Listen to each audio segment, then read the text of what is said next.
Hey everybody, so today we have a very unique secretary desk from the 1830s, and it is masquerading as one of the more usual secretary desks that we might encounter from this period.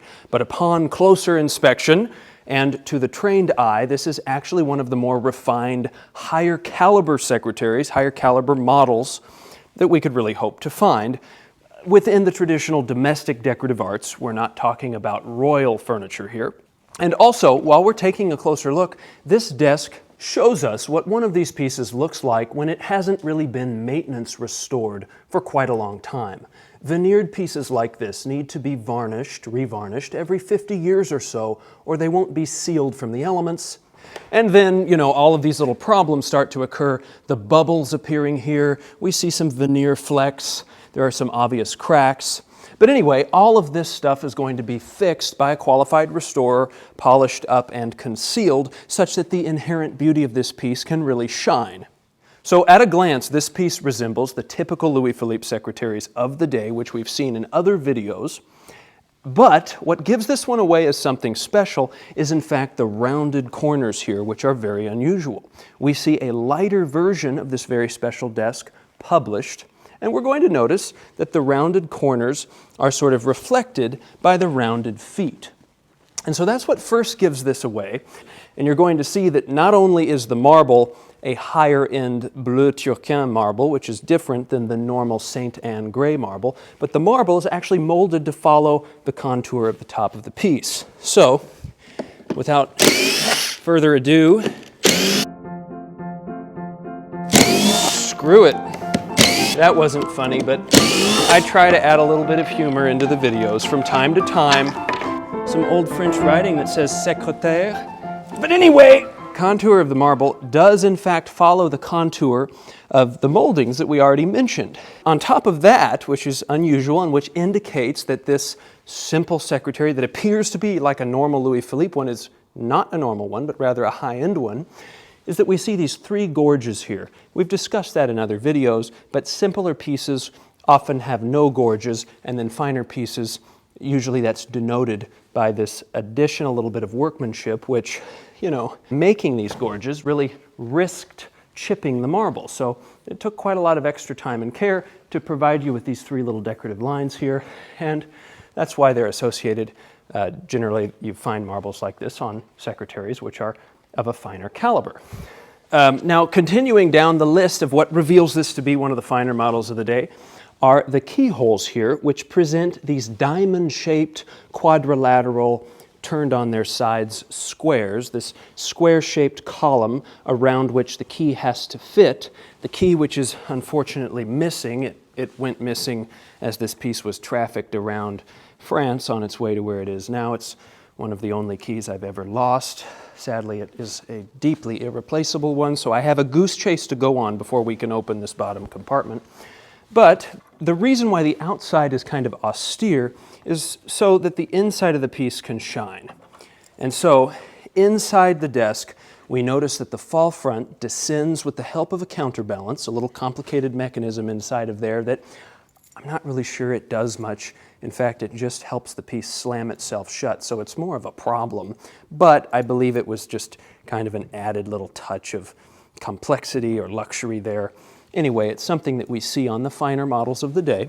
And then inside the piece, we see this stunning example of inlay work on a bird's eye, sort of tiger maple, striated maple background with wonderful inlays here in this typical wood of the day used to inlay maple, amaranth wood or purple heartwood. And it's so well preserved inside of there that we actually see a little bit of that purple hue. And then we notice that the handles of these drawers are in fact little gilded bronze rosaces, which are chiseled. They are not simple little drawer pulls, but rather decorated ones. That's something we don't often see.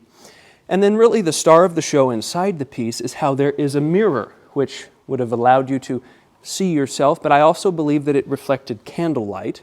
And then we see this wonderful circular pattern, which is reflected into, well, it's a semicircular pattern, which is reflected into sort of a globe shape with these lines that evoke the longitude and the latitude of the planet, such that You know, the world is at your fingertips as you sit here writing letters, even if your letters would have taken 6 months to reach their destination.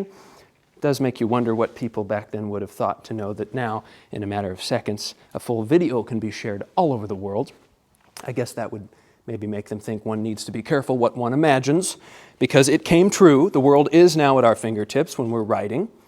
But anyway, I just wanted to show this to you because it's really a publication quality piece, and it's also in a state of conservation which is relatively untouched, but also to the untrained eye, it's in a state of conservation which is kind of dirty and damaged. Now, those of us in the know see this as something that will really be brought back to life after qualified restoration, maintenance restoration, but that helps us hone our eyes as collectors onto the inherent truth, the inherent beauty of a piece that we're interested in, rather than approaching these centuries-old items through the same lens that we use to look at new items today. Because upon closer inspection, we see that this is a marvelous work of master furniture making here, and that once I have this piece properly restored, that will be more obvious to people who are not on this channel, who are not down the rabbit hole of furniture from the past. The piece also has a few little secret compartments. This one is lovely, and we see in line with the exceptional nature of this overall piece that the drawers themselves are made out of solid amaranth wood, the solid wood of what was used decoratively to inlay very expertly the facades of these drawers, and that's a touch of quality. A lot of times we would just see these functional parts of the drawers made in pine, but on these finer works of decorative art or household domestic art, you know, there was just a real depth of quality there. It doesn't appear to stick back when you press it. And so while we're at it, why don't we just go ahead and take a look at the back of this piece, just for the heck of it. I know some of the master furniture makers and just people in general are interested in looking at this. And one of the interesting things about the back is, unfortunately, the missing label, where we see 4 nails here, one of which contains a little scrap of paper indicating that there was a rectangular label here that maybe was just a boring shipping label, but perhaps it was the shipping label to the person for whom this was made.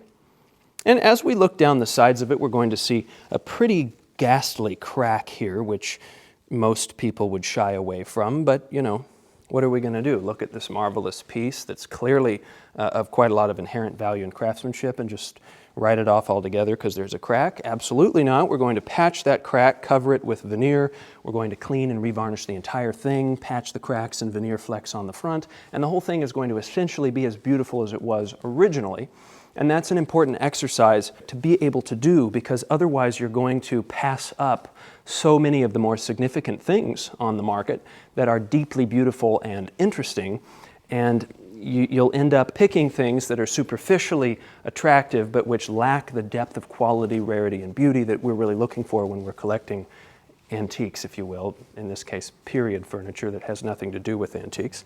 But anyway, when we look at the back, we see that there are a couple of reinforcements here that seem to be dovetailed together at the bottom and then also screwed onto the piece, perhaps to hold it together as it was separating from time and age.